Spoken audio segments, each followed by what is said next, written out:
Clive, welcome to the show. Thanks very much for taking time out of your evening to join me. Thank you, Adrian. Very great pleasure to be with you. I appreciate that. Thank you. And I'm not really sure what we need to talk about. It was someone reached out to me for you. I've had a look at your work, and I'm just amazed. You are so well-rounded and in depth in what you do. It's really impressive. And I've only really been looking at it for the last week or 10 days.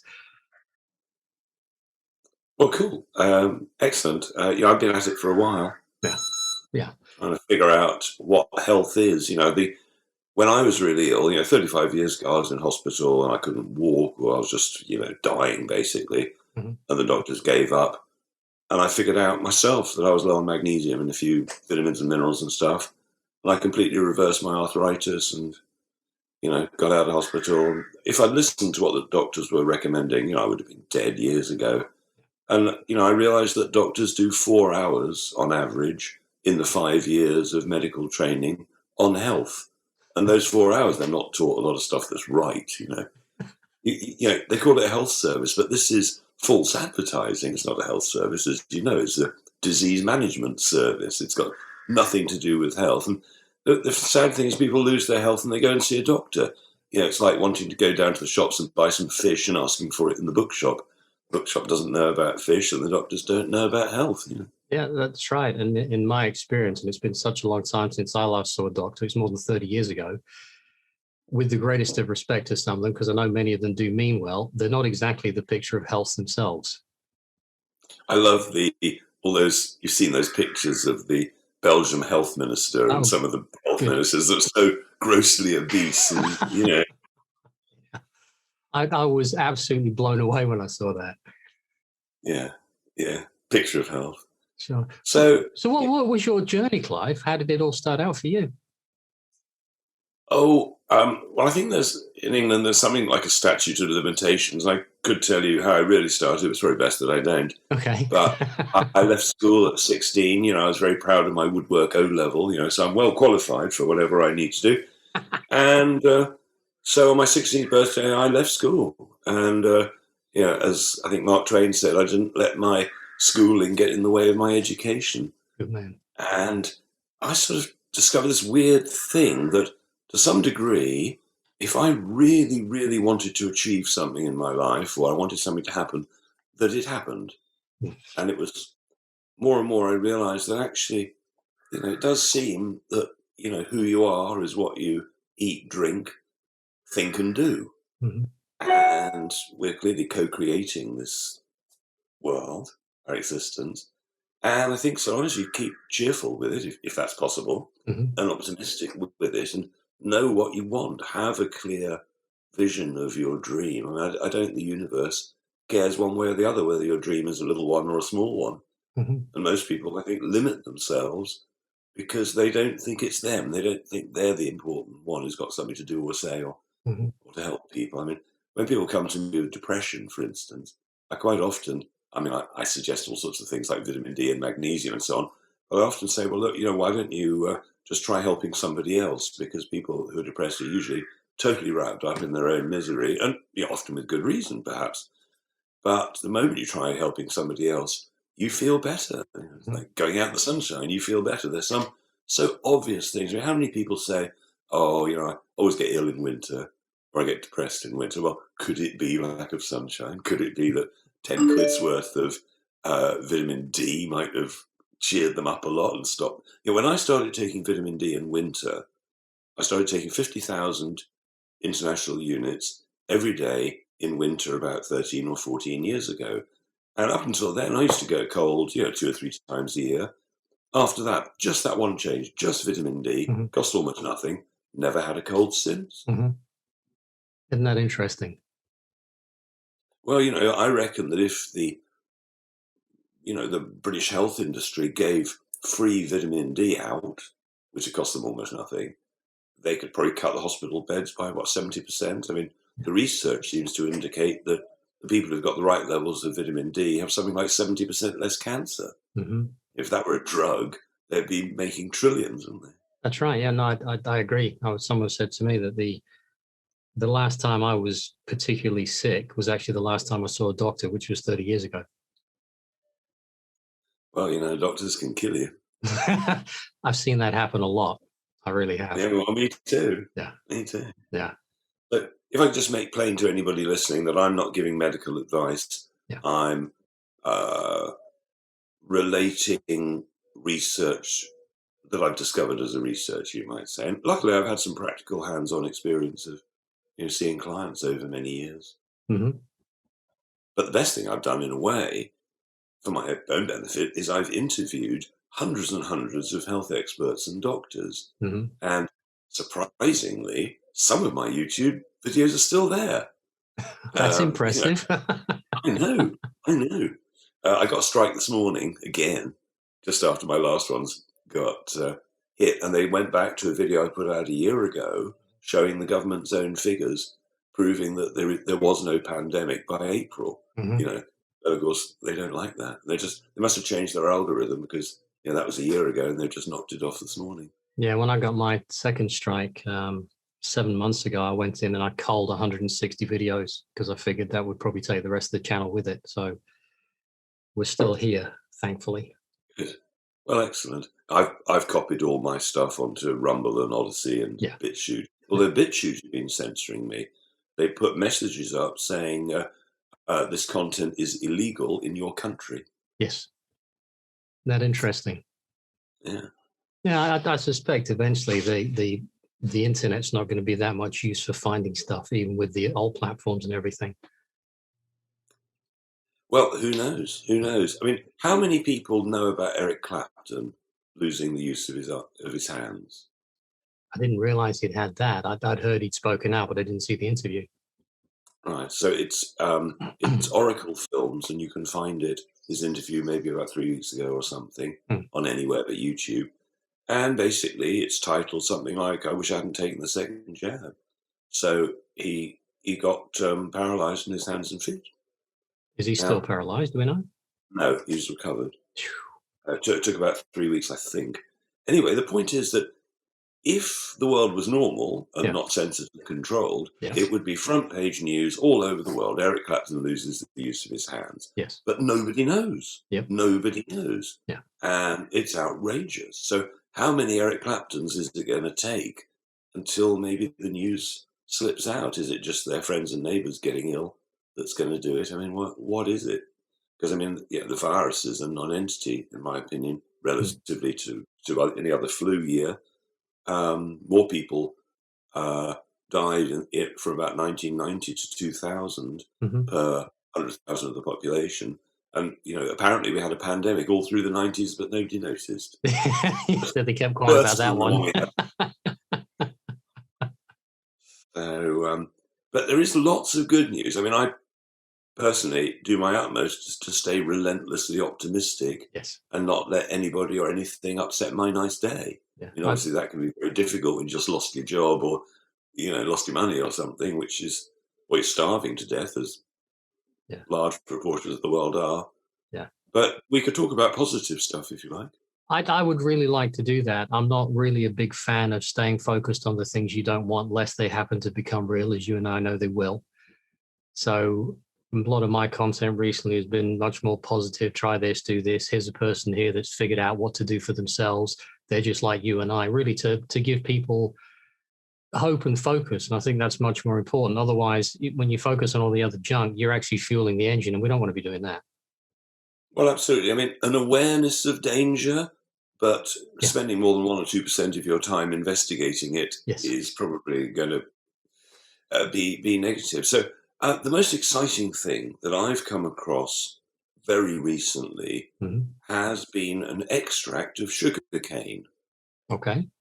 Now, I find it ironic because, I mean, clearly sugar is one of the things that's really damaging people's health. Yet, ironically, there's a fraction of sugar cane which, it's just been patented. Now, you can't patent sugar. You can't patent sugar cane. You can't patent anything natural, except if the following conditions are met. That, let's say I showed you the patent application. Let's say I showed you the patent application without telling you the claims. You just looked at and there's no way anybody logically, reasonably could guess the claims. In other words, you read how they made this sugar sort of molecule thing, and there's no way anybody in the world could ever have guessed the results. So the patent has been granted on a natural product, 3 patents, in fact, and this patent was granted faster than any of Tesla's patents, granted faster than Edison's patents, and the 3rd patent, I believe, was the fastest granted since 1791.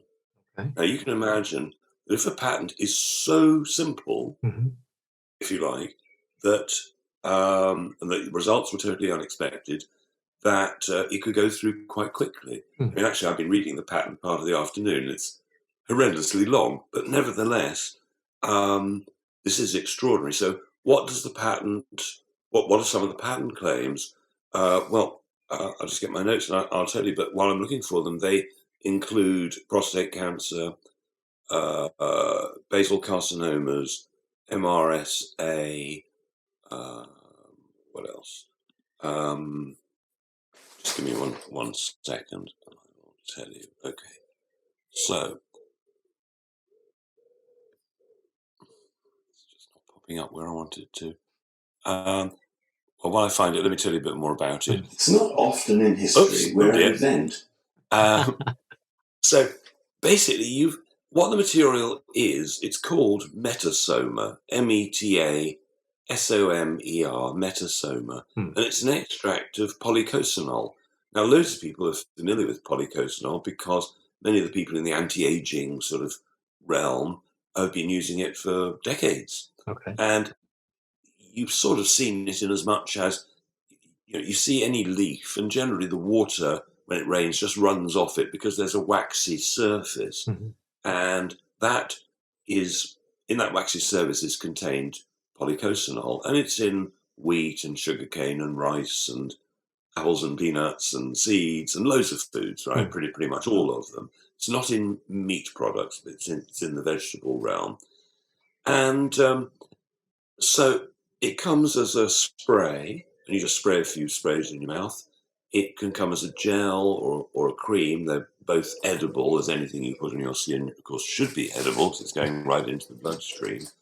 And the studies that have been going on have been on diabetes. Now, I'm very interested because I'm type 1 diabetic. When I got damaged with antibiotics 35 years ago, that left me type 1 diabetic. And I asked the inventor, what chances are there? And he showed me a study where they'd taken much younger diabetics than me, people who hadn't been diabetic for 35 years, and reversed it. Now, nobody's reversed type 1 really before, not as a common thing. So what seems to be happening is that the material is putting the body to homeostasis. It is correcting DNA damage. This is what appears to be happening. And the studies, I've got a list of studies in front of me for the Journal of Stem Cell Research, Journal of Immunological Techniques for Infectious Diseases, Dermatology, and in one second I'll just find the patent and be able to tell you. But basically, the first patent covered things like psoriasis, dermatitis of various types, eczema, neurodermatitis, lichen planus. I'm just picking out ones that people might know. Angioedemas, lupus, MRSA. I mentioned basal cell carcinoma, kidney disease, hematological disease. It raises something called TNF alpha, reduces TNF alpha, and people with Parkinson's, they've got a problem with too much TNF alpha. It's extraordinary that it can do this. It's not horrendously expensive or anything, something like £50 for a month's supply. Well, it's normalizing so many things then. It's ludicrous. I've barely scratched the surface of actually what it will do. It's super extraordinary. And if people are getting a bit excited at this point, the first thing you need to tell them it's sold out. And, no surprise. Yeah, there's a waiting list of a couple of months. But luckily, there is no shortage of sugarcane. No shortage. And there's so many interesting things I could tell you about it because in Japan, there are some very, very long-lived people, and the longest-lived people happen to be in the area where they grow lots of sugarcane and rice, and maybe it's something to do with the polycosanols that are in there. So it's been around for about 10 years, and studies have been done. Maybe 100,000 people around the world have taken it for the trials, for the studies rather, and it pretty much seems to do everything. Let me just tell you. Okay, one of the things it does is it seems to allow the body to recycle vitamin C, which has not been done before, as far as I know. No. It appears to be allowing the body to make vitamin C. Really? Which supposedly that's next to be impossible. Yeah. But it is possible because I know people have gone raw carnivore for periods of time where there isn't no vitamin C supposedly in that, but they've had still good vitamin C levels. The first thing the inventor noticed was that he lost his beer belly. That's good. Well, a lot of people have put on weight over this last year or so. Oh, yeah. Funnily enough, I lost weight. Well, I suppose anxiety, perhaps, in some people, stress will have different effects. Some people eat, and some people it puts them off eating. Yeah, with me, it was different. I decided to tidy everything up even further and relax more into it. So it was a natural thing. Oh, well, very good. Very good. So one of the things it does, it appears, is that sometimes, particularly with people being eating badly, or in certain cases, the body's organs, the liver or whatever, pancreas, can get covered in a lipid layer, like a fat layer, a bit like a mucousy sort of layer. And this product seems to dissolve that, allowing the organs to work better. Certainly has a great effect on insulin resistance, it seems. Balances cholesterol, reduces triglycerides, which is obviously a heart signpost for heart problems. And what else can I tell you about it? Clearly, if you can change your diet, stop having your body as an amusement park and more as a temple, it's going to work, a lot better. Yeah. One of the interesting things is that, we all, I think, have heard about resveratrol from things like the grape skins, being used to extract the resveratrol. Turns out, it would appear that actually it wasn't the resveratrol that was the functional agent. It was the polycosanol that was the functional agent. All this time, people have been looking in the wrong place. Interesting. So the sugarcane, I presume, and the rice you said have got the highest concentrations of it compared to other things, I guess. I think that's probably the case, but of course they're very common, very inexpensive, and easy to obtain, and so on. So it also seems to have effect on vitamin D production. Now, you might remember GC-MAF, which was made famous until they killed everybody around it and threw them all in jail, which was a macrophage activating factor. What GC-MAF did was to make vitamin D receptors work properly, and this is what this does without being bannable. I think they just can't hide this one. How it's made is in the patent, and people might want to get in touch with the inventor, and all sorts of people could be making it. And if that were the case, it really couldn't be stopped. But right now, it's being made in Switzerland, which I think, if I wanted a product made, I might consider Switzerland to be a reasonably sensible choice. And the reason they chose Switzerland was for the quality of the melted snow water. High altitude water, particularly if it's glacial meltwater, has all sorts of hugely beneficial effects. And this product is 99.004 water. Okay, so it's a lot of information in there then as well.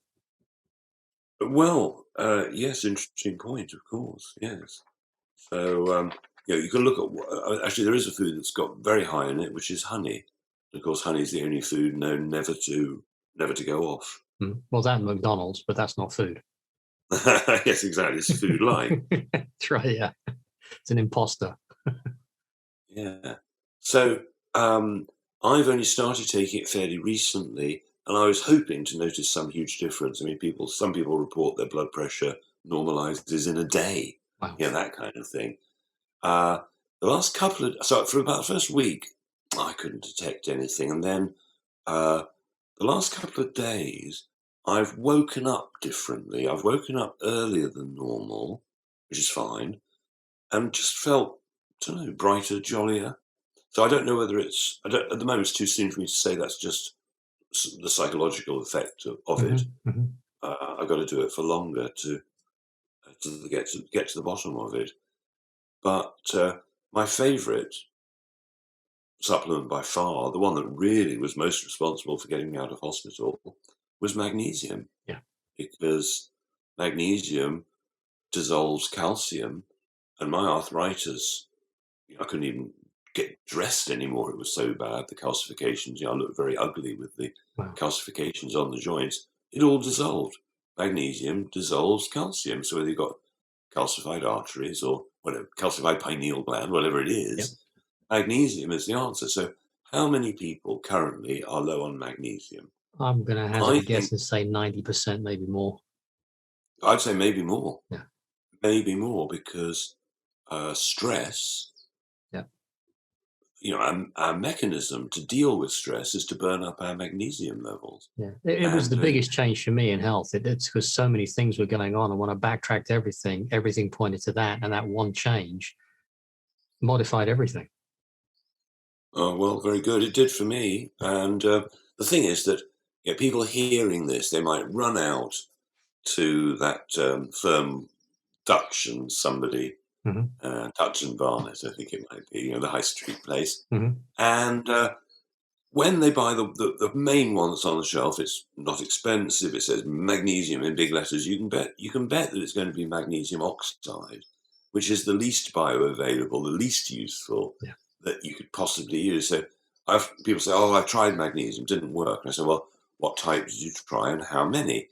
And they often say 2, or 1 a day, 2 a day I tried, or they pushed the boat out and took 4, right? Now, 4 probably might be enough. That would reach the RDA. People say, "Well, look, I was taking 400 milligrams," and they look at the label, it says 400 milligrams, but when they look a little bit further down, it says essential magnesium. How much is really, let's say it's magnesium chloride, for instance. How much is the chloride and how much is the magnesium? What percentage of what? So I recommend, if I think somebody's low on magnesium, which is almost everybody, that they take 12 a day. Not 2, not 4, not 1, 12. And I've had people who've gone from not being able to sleep for years, sleeping through the night, people suicidally depressed, no longer suicidal, in 24, 48 hours. I've had people with heart arrhythmia. It stops in 5 minutes. I got interviewed by Crow. I don't know whether you know Crow. Crow 777. Yeah. And he repeats it every time on the show that he had a trigger finger, was scheduled to have an operation. And during the interview, I told him to take some magnesium and vitamin C. It straightened during the interview. That was you. I heard that interview. I didn't realize that was you. Right. So the power of magnesium. But whoever suggests 12? They're probably worried they're going to get sued, or something's going to go wrong. But I've just put a lot of time into studying magnesium and worked out, and with the other ones as well, the dose. Vitamin C. Do you know, it was over 30 years ago now, was the first time I ever witnessed somebody cure their own cancer. Now, just what I've said is illegal. I spell cure with a K and cancer with a K, right? Just for legal reasons. So just so everybody knows. And anyway, he rang this guy over 30 years ago. I knew him. He rang up Linus Pauling, found him in the phone book, and he was famous at that point. He's in Time magazine. Linus Pauling claims that vitamin C will cure the common cold. And Linus Pauling said, "Well, take 35 grams of vitamin C a day." Now, doctors are taught that 1 gram is the most anybody can tolerate. You pee it out. Expensive urine, they call it. Yeah. But of course, that's wrong. So he took 35 grams of vitamin C in small divided doses every day. and he'd been given 12 weeks to live. When he did die, it wasn't from cancer, and that was 20 years later. Right? Who'd have thought, eh? So, yeah. So, I realized from my own experience and that in particular that the dosage that most people were recommended on the label was just plain wrong. It's way too small. That way they can show it doesn't work. Exactly. And of course, the RDA, the recommended daily allowance, or whatever initials they give it these days, that's the amount to stop you dying. Yes. Okay, well, maybe you won't get scurvy. But I mean, I get people ringing me up, they've got shingles, herpes. That's a vitamin C deficiency, essentially. I've seen people who their shingles, 48 hours, gone. Yeah. Once they've done, I recommend more than just vitamin C, but I've got about 10 products on my site, basically, maybe 12 or something, that are what I think are the crucial things. I mean, I meet homeopaths, I meet herbalists, I meet acupuncturists, and fantastic, wonderful, wonderful work. But almost all of those guys miss the basic building blocks of what makes us work. And you haven't got enough magnesium, you might get muscle cramps, twitches around the eyes, constipation. You might get anxiety, panic attacks, headaches, migraines, spasms, menstrual cramps. You might get all sorts of heart issues, and you might be really unhappy. Right, and that's just scratching the surface. You might get hiccups. It just goes on and on. That was, for me, it was the hiccups for hours on end. And the heart thing, the arrhythmia, the twitches, the spasms, I had the whole gamut of things. Oh, well done. You had the full set. Yeah. Very, very impressive. So I would suggest that when you discovered magnesium, you probably put an extra 10 years on your life. Yeah. Well, I use magnesium oil, and I use a lot of it, and I have done every day since then, and everything changed very, very quickly. And I actually have to look at the list of things now because I don't remember half of them.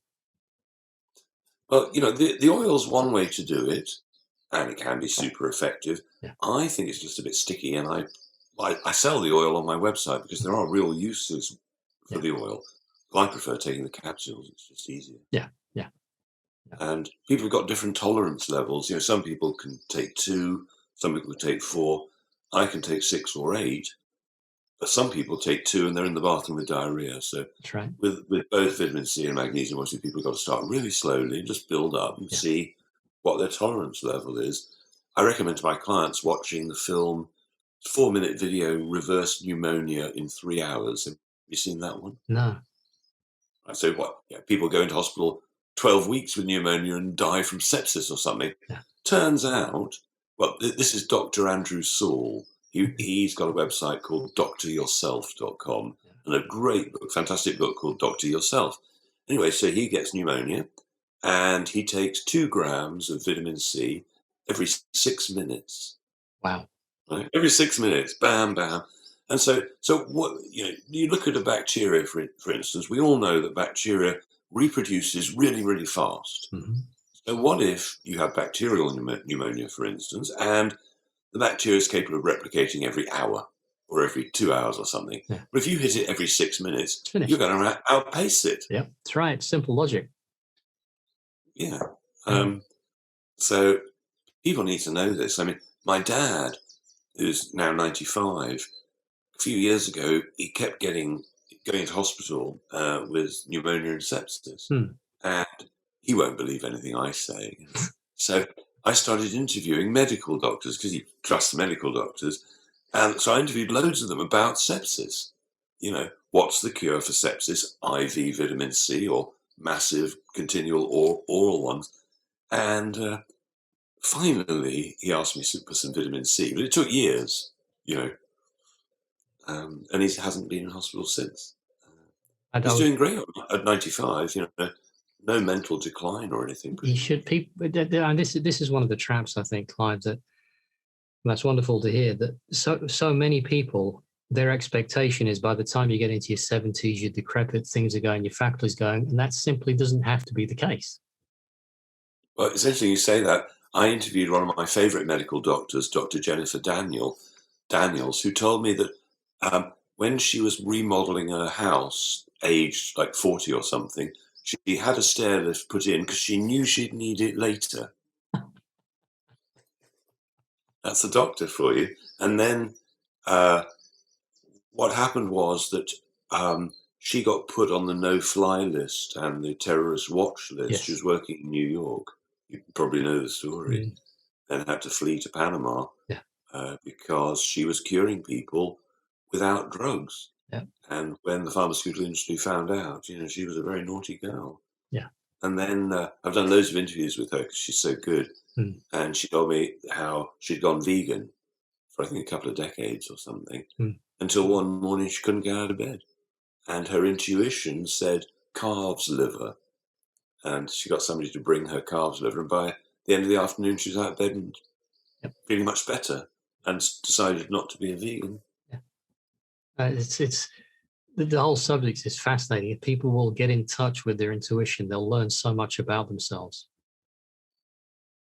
Well, you look at any animal, if they're ill, then they know which herbs, grasses, or whatever to chew. And I reckon that we haven't lost that intuition. So let's say I gave somebody who didn't have a lot of money all the money they need, and I took them to the best food store in the world. I mean, there's not a lot of organic there, but Harrods Food Hall used to have the fresh mountain strawberries flown in from Switzerland that morning, for £150, a little punnet or whatever it was. Let's say money was no object. I reckon that our intuition would kick in as much as, let's say, we were in the forest in the old days, hunting, gathering. We suddenly found the wild strawberries growing, or the wild raspberries.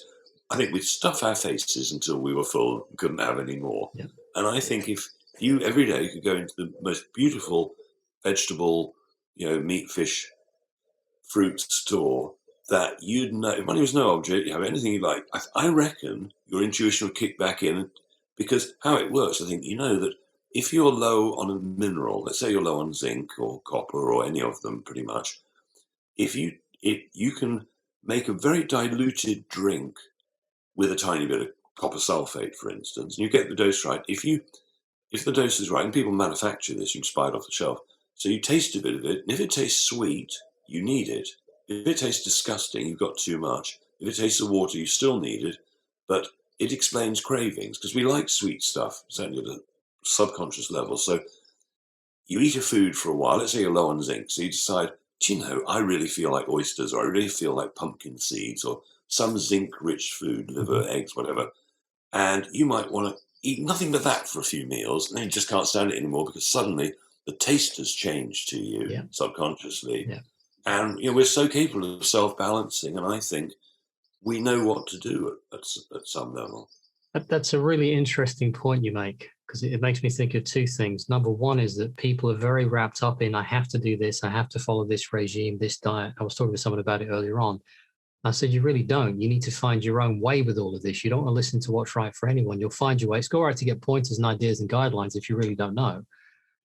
And I think the other thing is that people are so busy that they haven't got time to get in touch with those, because they're fleeting kind of glimpses of information. That's what I find in my life, that they pop in and they go. It's like the caress of the wind. If you're busy, you don't notice it. But those are the things to pay attention to, because that's where the information that's important to you is. And in my experience, if you ignore that kind of message, it's going to get louder and louder until one day it walks up and hits you around the side of the head like a 2x4 to get your attention, because now you're sick. Well, quite so. Quite so. I mean, there are just a few basic rules, really. We are what we eat. Mm-hmm. So everybody listening to this needs to decide once and for all not to poison themselves and the family. If it's got ingredients you don't know what they mean, sounds like chemicals. If it's got flour improver in the bread, it's got yeast extract, which could be perfect, but now they disguise MSG as vegetable extract and vegetable protein. 130 words for monosodium glutamate. We've got to stop poisoning the babies and the children and granny and ourselves and mum and just make that decision, because we've got to stop supporting the big corporations which are raping the planet. Well, you're absolutely right. And that's the thing. We're the ones bringing it to ourselves by consuming the things that they're selling. If we simply stopped, they wouldn't be able to sell them anymore. They'd soon stop. So we've got a very big hand in this problem. And it's breaking our addiction. Yes. What's more addictive, heroin or wheat? Well, Well, quite possibly. You tell a heroin addict there's no heroin this morning. Well, they'll cope for a bit. You tell a wheat addict there's no wheat for breakfast. What do you mean? You got no bread, you got no pasta, pizza, pies, pastries. Nothing made of wheat. Yeah, that's right. And when I was young, I didn't know anybody had a problem with wheat. Never met anybody had a problem with wheat or gluten. No. Then they hybridized the stuff, made the dwarf wheat, started spraying herbicides and fungicides and insecticides and larvicides and everything else. And then now half the population can't handle it anymore. Yeah. But of course, you can break the habit. I like bread. I try not to eat too much of it because I put on weight if I binge on bread. But I'm lucky I can get organic or biodynamic ancient grains. I don't have to risk the hybridized nasty wheat. Yeah. And so I'm a little bit on it with eating naturally, and I'll never use a shampoo or something that is not. If you don't eat it, don't put it on your body. That type of approach. And luckily, I've been pretty well. I see everybody dropping like flies around, but if you put some decent food in and you take care to think well, a lot of people spend their lives beating themselves up for the past or whatever. Yeah. You can let go of that and control your mind enough to realize, which state am I in? Am I in the state of fear or in the state of love? Because you're either in one or the other. That's right. They should teach this at school, but they don't. A lot of people still haven't grasped that there are two of them.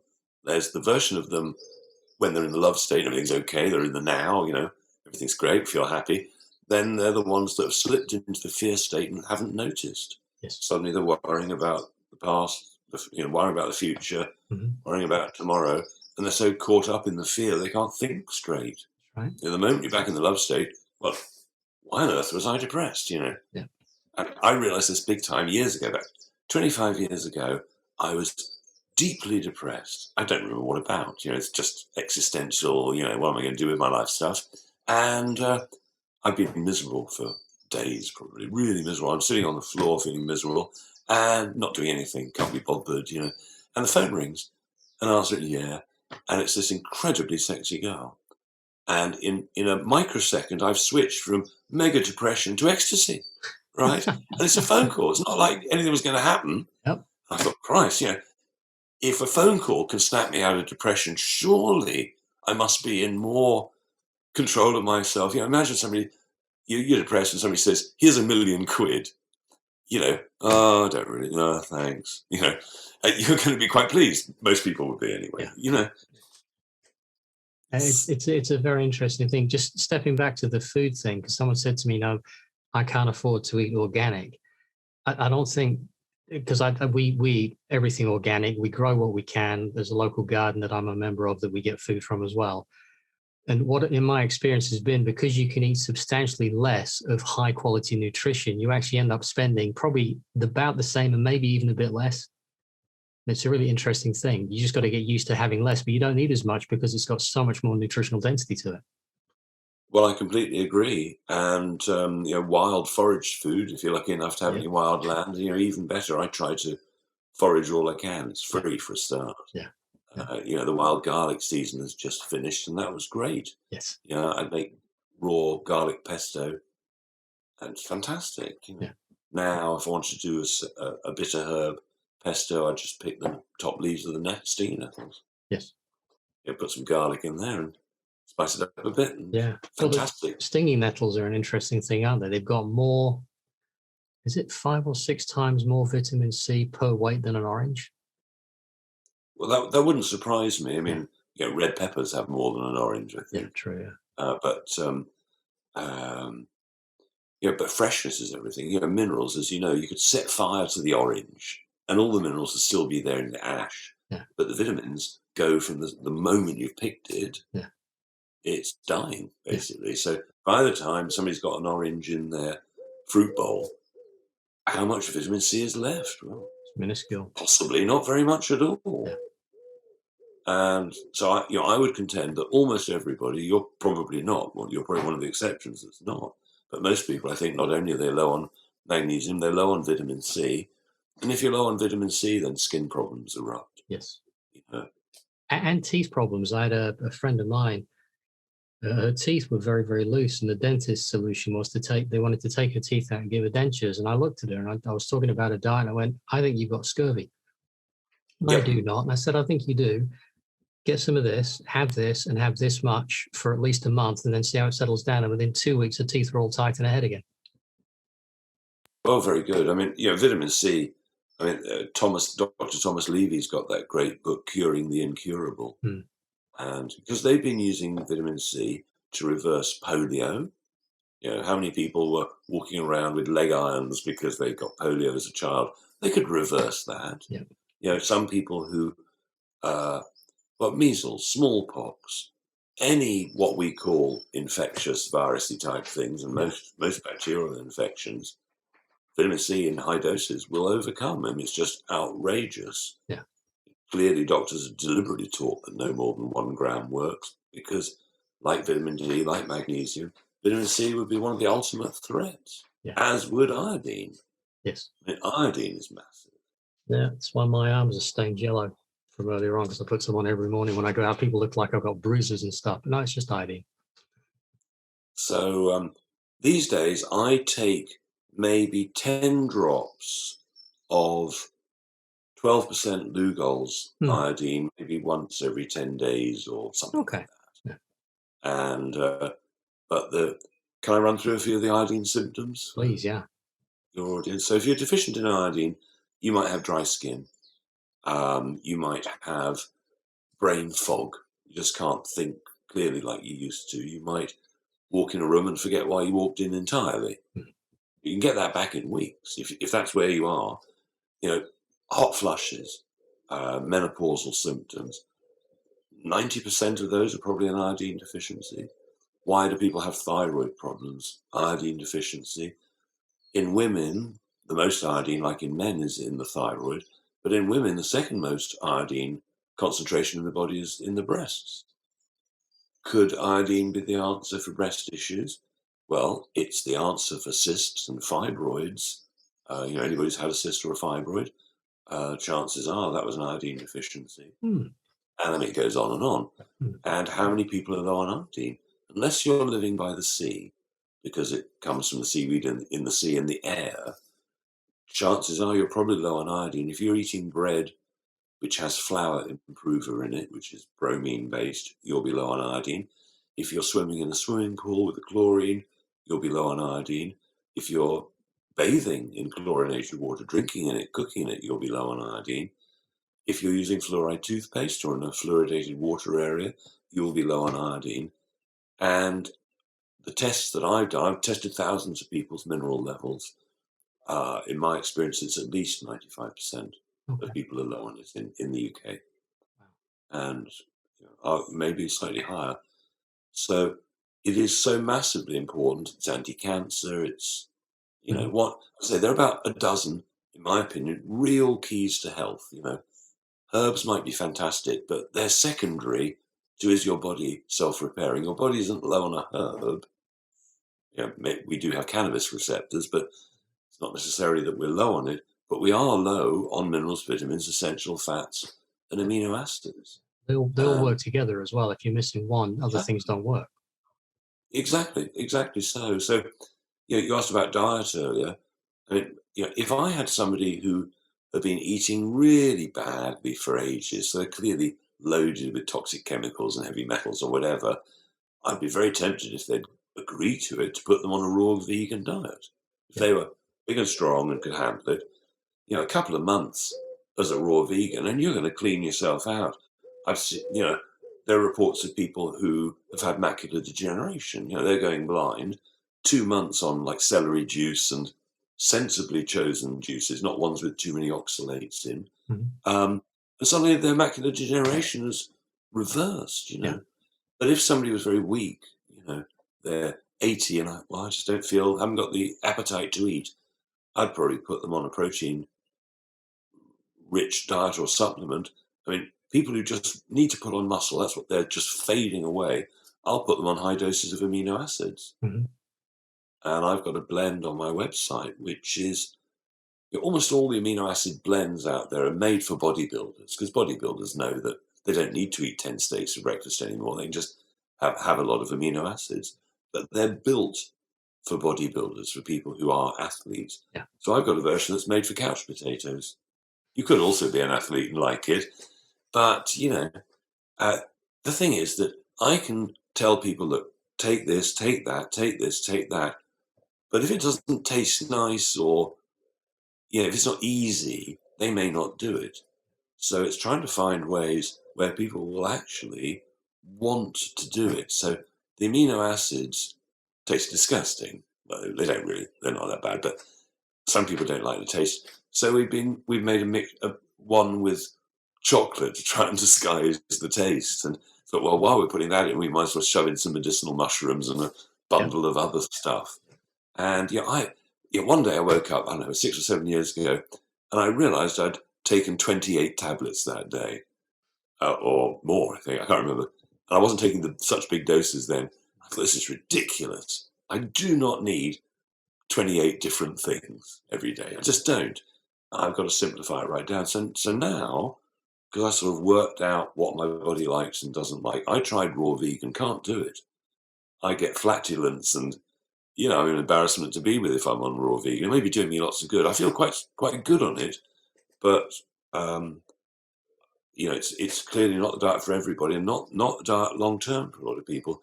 I tell you a great story, which is so surprising. I got a friend who had IBS so bad that they couldn't go out of the house for more than an hour because they had to be near a toilet at all times. They tried everything. They tried every diet you could conceive of. And then they made 2 changes in their life. 15 years of this. The first change was they had an intravenous drip, just one, of glutathione. Okay. Right? Yeah. Totally changed his life. Then he went raw carnivore. Right? He went raw carnivore for a couple of months, and within one meal, he didn't have the IBS. Wow. Right? Bam! And he's not raw carnivore anymore. You can't keep that up for long. Yeah. But like some people do well on raw vegan, quite a few people over the last few years have come out of the closet and said, me and the wife, we've both gone raw carnivore, and look how healthy we are. It's everybody's different, and there's a time in life where we need one thing, maybe another time we need something else. Well, that ties back to what we were talking about before, about being attentive to that and paying attention to what you need and then modifying it accordingly. Well, absolutely. So I could talk about a million different supplements. I could talk about frequency devices, which is something that that would be really interesting. keen Yeah. on. Very interesting. Yeah. Okay. Well, about 20 years ago, I was introduced to this genius medical doctor. Mhm. In fact, I'd never met a genius before, Mhm. maybe one. This is the first person I met. I thought, this guy's intelligence is just, I'd never seen it before, such brightness. Anyway, he was very keen on Tesla. So he explained to me that Tesla had invented 3 healing devices, the only inventions that he hadn't patented. And so I got quite interested in this, and he persuaded me to buy one. And you know how coincidence is. Within a 3-day period, 2 people had told me to buy one of these devices that I never previously knew existed. So I bought one, I tracked one down, quite old, and it came without an instruction book, but it only had one knob, up more. And so the doctor told me how to use it and what to do and stuff. So I had a next door neighbor who hadn't been able to drive for 3 months because of his neck. Yeah. And so he was the first person I used it on. I used it for about 15 minutes, and his neck freed up. He was able to drive. Wow. Bloody hell. Yeah. Anyway, and then I was going up to London on Saturday night for a party, and this guy is brought to me, and he's in agony, you can tell. And he said, look, can I help? And I had the machine in the back of the car. It was quite big and heavy, belly lift it. And so I get the machine, treat him this time for 45 minutes. And he explains to me that 20 years ago, he'd been a DJ at the Roundhouse in London. Okay. This must have been about 30 years ago now. Yeah. And he'd seen a speaker column vibrating so much, he realized it was going to collapse. And there were young girls underneath, it was going to kill them. So he rushes and holds up the speaker cabinet. And in doing that, until people helped him, He'd crushed 3 vertebrae. Yeah. And he said the only reason he'd come to the party, he didn't normally go out much because of the pain. He'd taken a truckload of morphine and loads of painkillers, and that was keeping him going. So 45 minutes later, he stands up and says it's gone. So what do you mean? 20 years of pain's gone. Wow. Oh, bloody hell. And I said, look, I don't know what, it's only the second time I've used the machine. Just don't overdo it, just take it really easy. Yeah.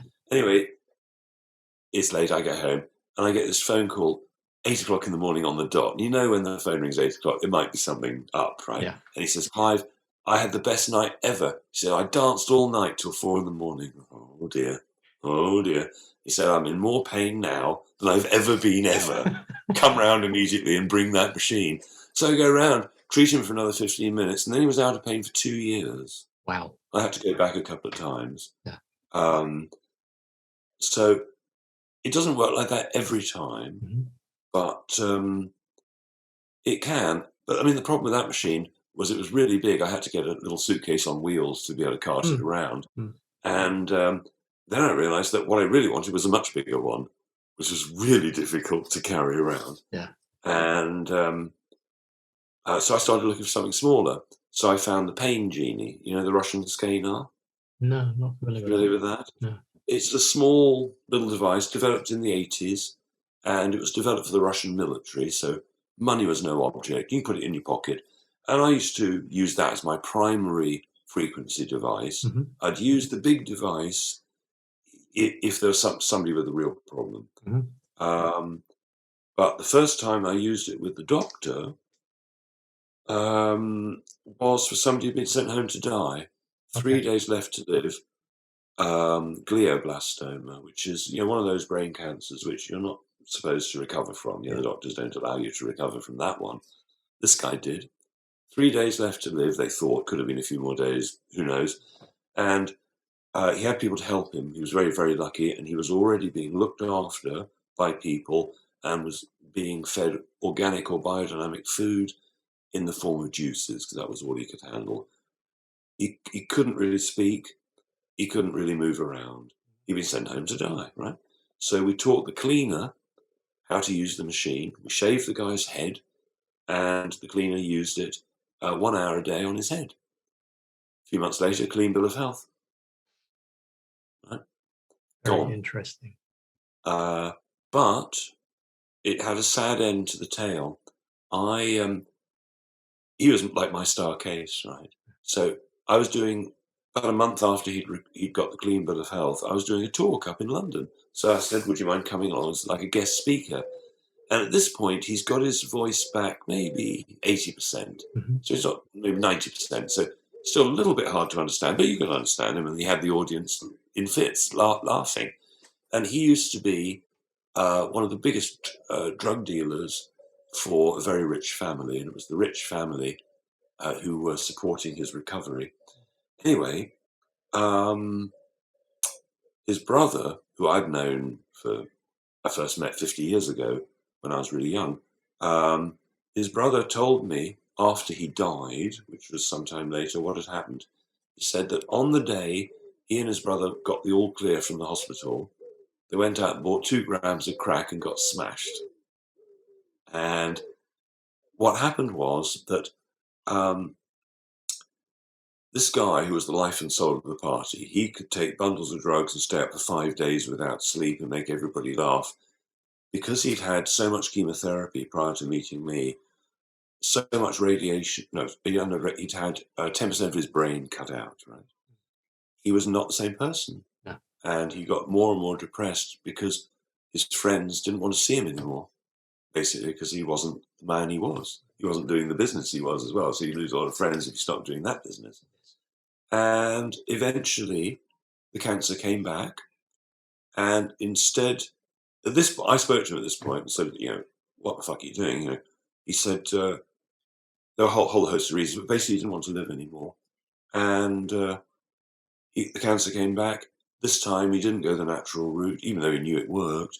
He went to the doctors, got chemotherapy, and his brother said it was the most horrendous suffering he'd ever seen in his life. It would be, yeah. Yeah. So frequency devices. So I've just put 3 videos actually up on YouTube, hoping they won't get taken down.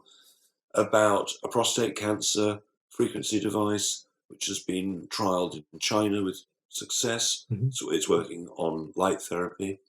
Then a bioresonance device that is a bit like the Healy, for instance, wear it around your neck.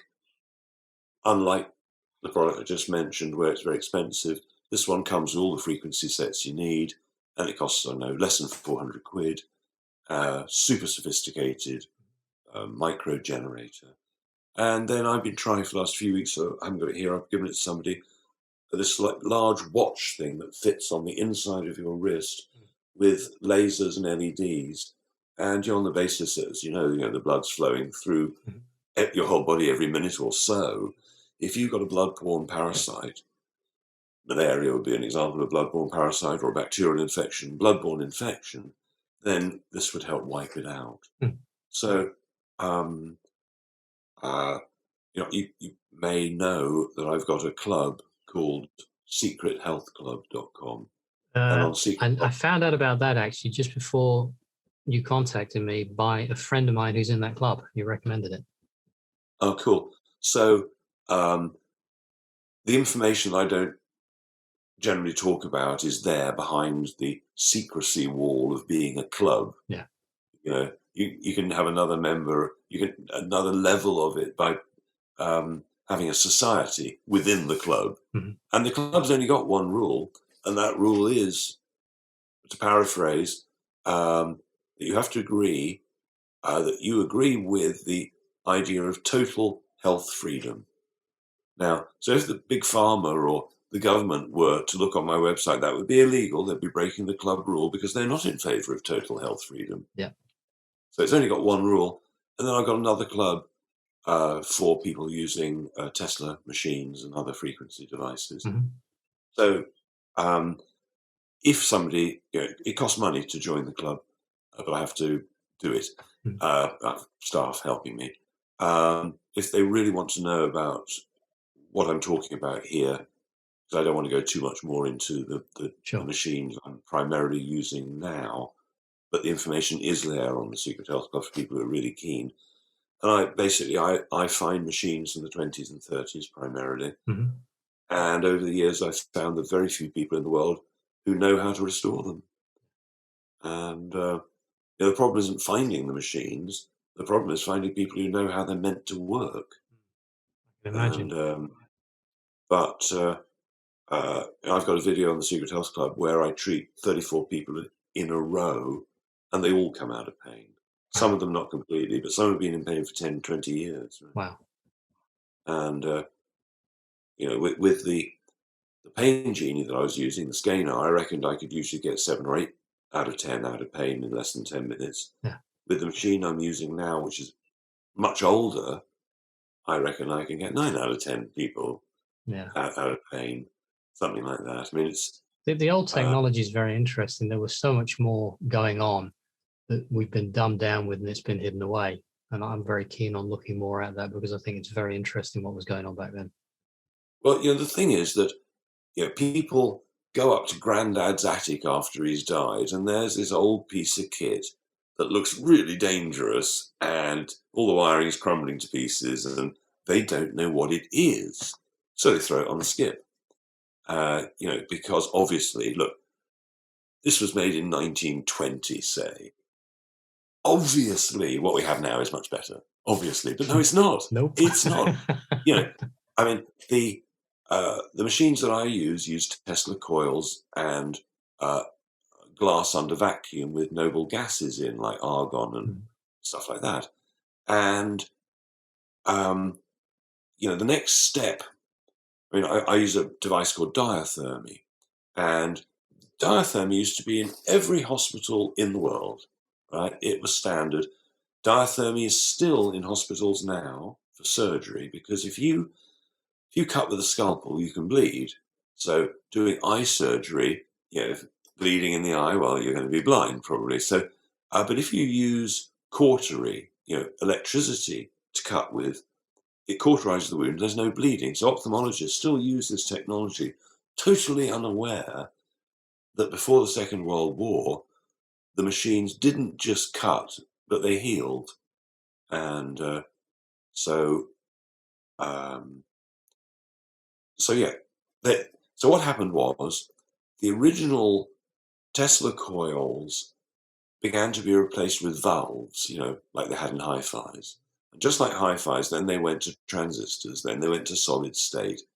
And everybody assumed it was better, but a lot of hi-fi buffs would say, well, the valve era was way better than the transistor era and the solid state. Now, whether that's right or not, I don't know. But each time they changed the technology, there were drastic changes to the effects. I mean, Yep. the machine I used is long wave and very, very high frequency, very, very high voltage, but very low amperage. So Yep. it's sort of harmless, but boy, has it got power, enough that in the Second World War, they took them all out of service because you could turn them into radio transmitters, and they were worried that German spies could transmit from America to Germany using these machines, Yeah. messed about with a bit. So they switched to shortwave, and it took a while before they realized that the patients that were recovering were now dying because the shortwave didn't work the same as the long wave. And it's not to say that modern diathermy doesn't work, but you've really got to know what you're doing with the frequencies. And so in America, they not only shut down most of the people using the technologies like this that they didn't like, but they threw them in jail. All the manufacturers got shut down after the Second World War. And in America, they tried to totally bury and forget the technology. But back in, let's say, 1915, dentists were using this technology. Mm-hmm. There was the famous cocaine electrode you had about 6 minutes in which you could turn off pain and tooth, that kind of stuff. Mm. Hairdressers were using them, small versions. You can find a hairdresser who's like 80 and ask them, when you went to hairdressing school, do you remember this technology? And they'll remember. Mm. That's really interesting. And it just got wiped out of history. And then after Rockefeller medicine happened, they just stopped teaching it. Guy's Hospital started their electrotherapy department in 1843. Right? Electrotherapy was a big thing. John Wesley, the Wesleyan chapels, you see them all over the place. Yes. John Wesley was using electricity to heal in 17 something using batteries. Mm-hmm. The Egyptians, there are hieroglyphs showing people with their feet in bars of water with electric torpedo fish. Yeah. There have been reported cases, you probably know, of people being struck by lightning over the centuries, and it either fried them to a frazzle or it cured any ailment they had. Yeah. Well, we are primarily electrical beings, aren't we? Well, quite so. So before I got interested in, about the same time I got interested in what was powering our body. Because when I started getting into the Tesla stuff, it's obvious that our bodies run on electrons. Yeah. So whether you're walking barefoot, doing exercise, taking vitamin C, using a frequency device, we're charging ourselves up with electrons and photons as well, depending on the device. Yeah. And so I started looking. Well, I interviewed Dr. Jerry Tennant. Mm-hmm. You know Jerry Tennant? Yeah, clever guy. So I first came across him about 30 years ago because I was in ophthalmology at one point, and he taught me healing as voltage and the relationship between the pH of the body and body voltage. And I started looking at materials that would affect that. And one of my favorites was fulvic and humic minerals. Mm. First product I ever put in a bottle to supply to people was fulvic minerals, because I'm usually unaffected by any of this stuff. I don't often notice. But with this, the next morning I woke up, I felt different. And it's so ridiculously cheap, 35 quid for 4 months supply. So it's not going to break the bank. It's totally natural from the soil. Yeah. Extracted with water. And first person I gave it to is a friend of mine who's 3 months pregnant. Yeah. She rings me up 3 days later and said, the terrible morning sickness I had, it's stopped. Amazing. Right? Women are not meant to get morning sickness. And it turned out, in her case anyway, I'm not going to say it's going to work for everybody, she must have been low in the trace minerals that were in fulvic. Mm-hmm. Somehow her body could cope with the baby rather than having difficulty with it. Yeah, so that's very interesting. Well, our bodies are self-repairing and are designed to work 100%. Probably should have told my mother about that instead of her taking thalidomide while she was pregnant with me. Oh, bloody hell. Yeah. Bloody hell. How well did you come off after that? She only took it 2 or 3 times, but there were some developmental issues, particularly to do with dyslexia and some other things, which I've worked my way through. But yeah, because when I good. was having some treatment for that, the guy said, "Go at this particular time here, ask your mum what was going on." She told me I tried that drug, but it didn't suit me very well. I said, "Oh, what's it Wow, called?" well, And she told me, and I'm like that. Whoa, really? And they're doing it all again, aren't they? Yeah. They're doing it all again, giving pregnant women a totally untested, untried genetic modification, Yeah. RNA disturbing, Yeah. whatever it is. Yeah. But what are we looking at? We're looking at brainwashing. We're looking at mind control. Yeah. And how good have they got at mind control? 95% of the population hypnotized beyond much help, really. Yeah, I did an interview recently with a guy who's he was a stage hypnotist, and he was pointing out in there all of the methods that the government were using that were being used on us, just like he used to use on his stage shows, everything. Yeah. So you're right. Yeah. It's absolutely phenomenal, and thankfully, not everyone can be hypnotized. Well, yes, but one way or another, most people can be hypnotized. I mean, one of my favorite stories is you probably heard about the man. He's walking down the street, and this incredibly beautiful girl walking in the other direction, and she hasn't noticed him, but he is hypnotized by her so much that he walks into a lamppost because he's hypnotized by the girl. Yeah. There's a great story, by the way. It was on TV years ago about this guy whose guide dog takes him the wrong side of a lamppost and he hits his head and gets his sight back. Had the scene. There he is on TV saying, I lost my sight when I was 6 or something, and from an accident, and he's suddenly now being able to see again. He said, "I'd forgotten. I only thought there was one color of green." He said, "Now I see there are hundreds of colors of green." This guy was in ecstasy, just seeing green. But what I was saying about hypnosis, by the way, I think that the caveat needs to be put there as well. That I think Brian was saying that 95% of the time we're in some kind of trance. 100% of the time. We're doing it to ourselves. Yeah, I presume you have to drop into your conscious mind at some point, maybe. Well, clearly, what is hypnosis? Well, hypnosis is like meditation. You're focusing on one thing to the exclusion of almost everything else. Yes. I mean, I studied for a long time to become a hypnotist. Okay. And the most shocking thing I ever saw was being taught by Richard Bandler, who I spent a lot of time learning from. We're doing, there must be 60 of us in a room, and we've got 2 people working on one person. And at one point, he said something like, just be careful when you're working on people, because it's so noisy in here. You want to say to the person under hypnosis, well, just ignore all the sounds in the room except my voice.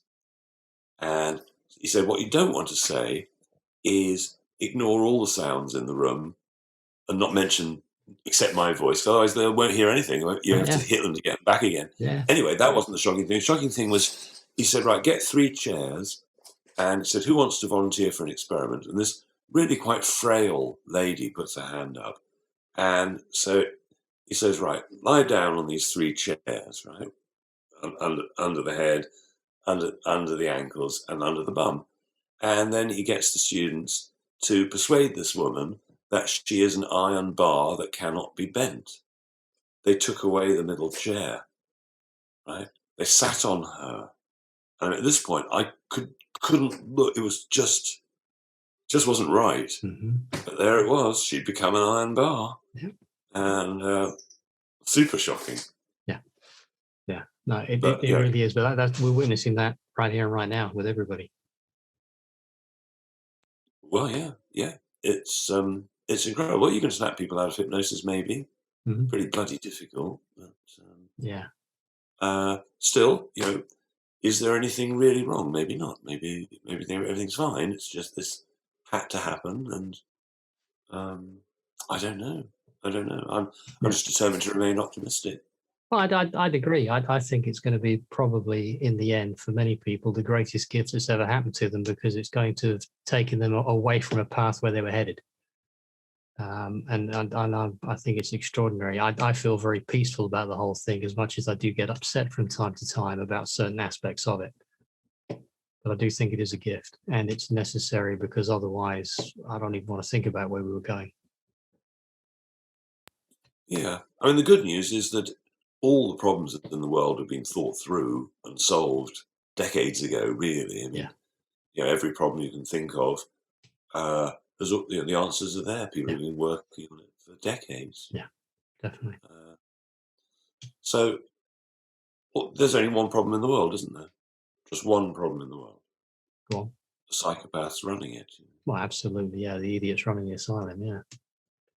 No, more than idiots. Oh, they are. You're right. They're very dangerous people. Yes. I mean, two things rise to the top. Cream rises to the top and scum rises to the top. The cream should be running the country, but unfortunately it's the scum. Nicely put. Nicely put. If I've got all the links and everything for your website and your club, which I'll put in the description of the video and the podcast, is there anything else that you'd like to finish with, recommend people do? Oh, well, how many hours have you got? Not as many as that would take, I suspect. Well, I mean, look, there are a load of people saying, well, if you want to protect yourself against the disease that cannot be named, you should take ivermectin and you should take hydrochloroquine and zinc. So I thought, well, let's have a look at hydrochloroquine. So I don't think a drug is the answer to anything, really. So it's hydrochloroquine sulfate. Yeah, they always say these things, you must take zinc with it.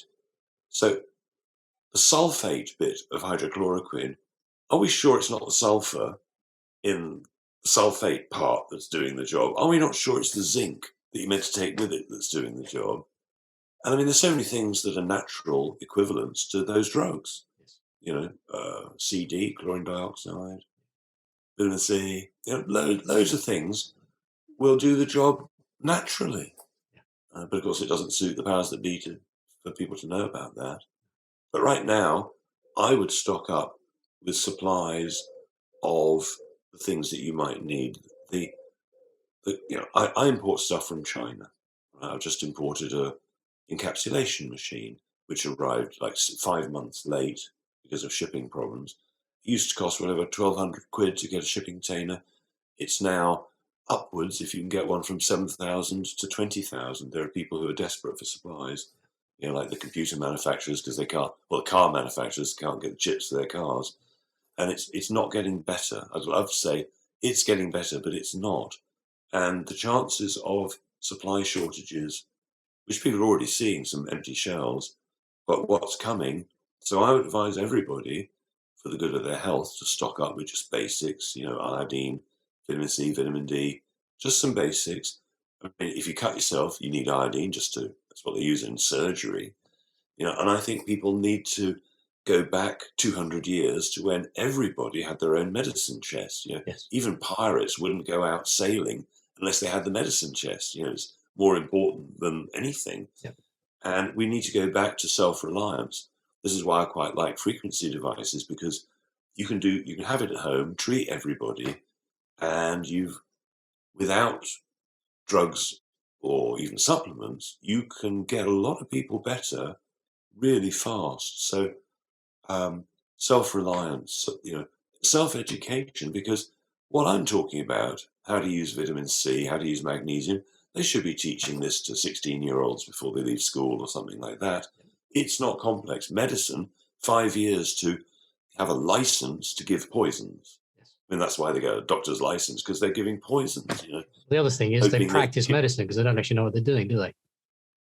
Well, exactly. I mean, do you know the definition of diagnosis? Diagnosis, right? Gnosis from the Greek is to know. Mm-hmm.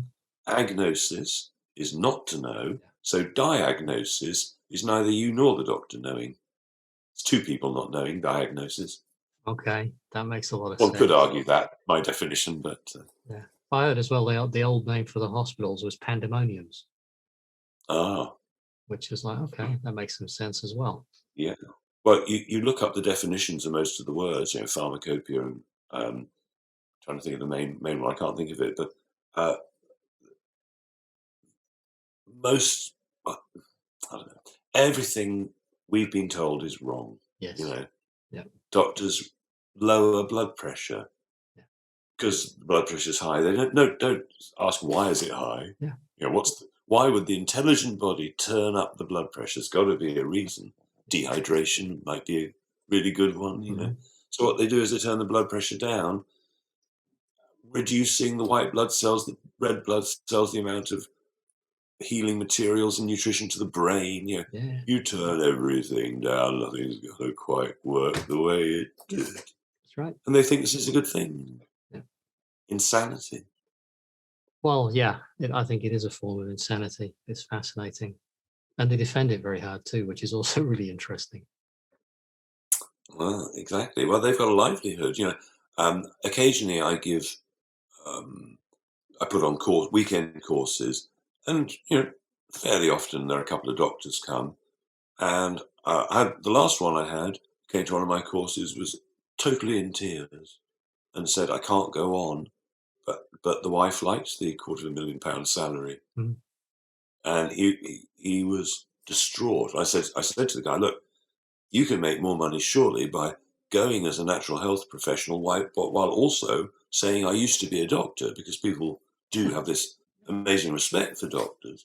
And I've got respect for emergency room doctors, the intelligent ones. I mean, incredible. Their job is to save your life. The other people's job is not to save your life. It's to sell you drugs, basically." I said to my partner, she said, well, what do we do if you ever end up in hospital because of some severe accident? I said, as soon as I'm conscious, get me out. Well, yeah, maybe. Yeah. It depends. I mean, I've seen. I used, because I used to work in the sort of ophthalmology. I also did some time in sort of the neurosurgery area, and I used to watch my friend, a neurosurgeon, do brain operations, and he could go through 3 layers of surgery staff. He could work 24 hours without sleep, and he was the most dedicated person I've ever seen. I had immense admiration. He'd say, "Well, there's only a small chance we can save his life, but I'm not going to rest till I've done it."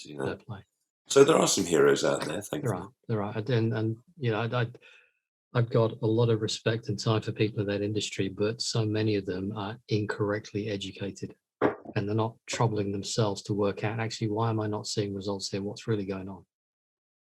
Quite.